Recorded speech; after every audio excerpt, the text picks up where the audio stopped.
திருவண்ணாமலையில் நேரிட்ட மண் சரிவில் சிக்கி 7 பேர் உயிர் இழந்தது தொடர்பான விசாரணையில் தற்போது நேரில் ஆய்வு மேற்கொண்டு வரும் குழு குறித்த முக்கிய செய்தி.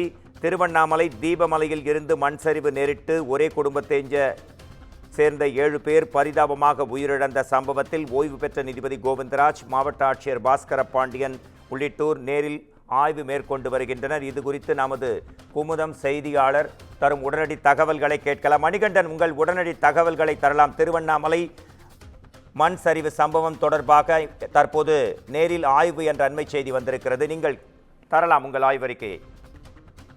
நிச்சயமாக மோகன்ராஜ், திருவண்ணாமலை அண்ணாமலையார் மலை மீது கடந்த 1ஆம் தேதி கனத்த மழை பெய்து பெரிய பாறை உருண்டு விழுந்த சம்பவத்தில் மண்ணில் பொதியென்று 7 பேர் உயிரிழந்தனர். தொடர்ந்து அது 5 குழந்தைகள் உட்பட 2 பேர், மொத்தம் 7 பேர் உயிரிழந்தனர். இந்நிலையில் இந்த இடத்தில் மண் சரிவு ஏற்பட்ட இடத்தில் ஓய்வு பெற்ற சென்னை நீதிமன்ற நீதிபதி கோவிந்தராஜ் தலைமையில் மாவட்ட ஆட்சியர், மாவட்ட வருவாய் அலுவலர் உள்ளிட்டோர் குழு தற்போது அந்த சம்பவ இடத்தை ஆய்வு மேற்கொண்டு வருகின்றனர். அதனுடைய காட்சிகளை நம்ம பார்த்து வருகிறோம். இந்த ஆய்வின் போது மண் சரிவு ஏற்பட்டது எப்படி என்றும் அதனுடைய தாக்கம் எவ்வாறு இருந்தது என்றும் அதாவது அந்த பகுதியில் வசிக்கக்கூடிய மக்களிடம் ஓய்வு பெற்ற நீதிபதி கோவிந்தராஜ் மற்றும் மாவட்ட ஆட்சியர் உடனாக பாஸ்கர பாண்டியனுடன் எடுத்து உரைத்து வருகிறார். அதனுடைய காட்சியில் நாம் பார்த்து வரும்.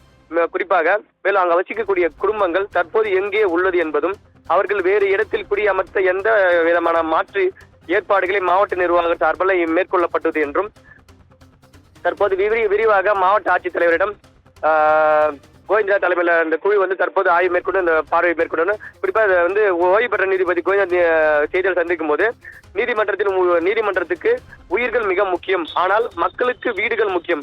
வீடுகளுக்கு உயிர்களை பலி கொடுக்க முடியாது எனவும் அவர்கள் எந்த விதமான மாற்று நடவடிக்கைகள் மேற்கொள்ள வேண்டும் என்றும் நிவாரணங்கள் எவ்வாறு இதுவரைக்கும் தமிழக அரசு மூலம் நிவாரணம் அளிக்கப்பட்டது என்றும் குறிப்பாக அந்த பாதிக்கப்பட்ட 7 குடும்பங்களுக்கு எவ்வாறு நிதி அளித்தது என்றும் அவங்களுக்கு மாற்று இடங்கள் கொடுத்தது தற்போது அவர்கள் எங்கு வசிக்கிறார் என்ற அந்த ஆய்வும் தற்போது மேற்கொள்ளப்பட்டு வருகிறது. இந்த நிலையில் இந்த சென்னை உயர்நீதிமன்றத்தில் அண்ணாமலையார் மலை மீது நீர்வழி பாதை மற்றும் ஆக்கிரமிப்பு கட்டப்பட்ட வீடுகள் குறித்த வழக்கு ஏற்கனவே நீதிமன்றத்தில் ஒரு வழக்கு ஒன்று நிலுவையில் இருந்த நிலையில் தற்போது அது குறித்தும் இந்த அடிப்படையில் இந்த ஆய்வு மேற்கொள்ளப்பட்டு வருகிறது. மோகன்ராஜ்.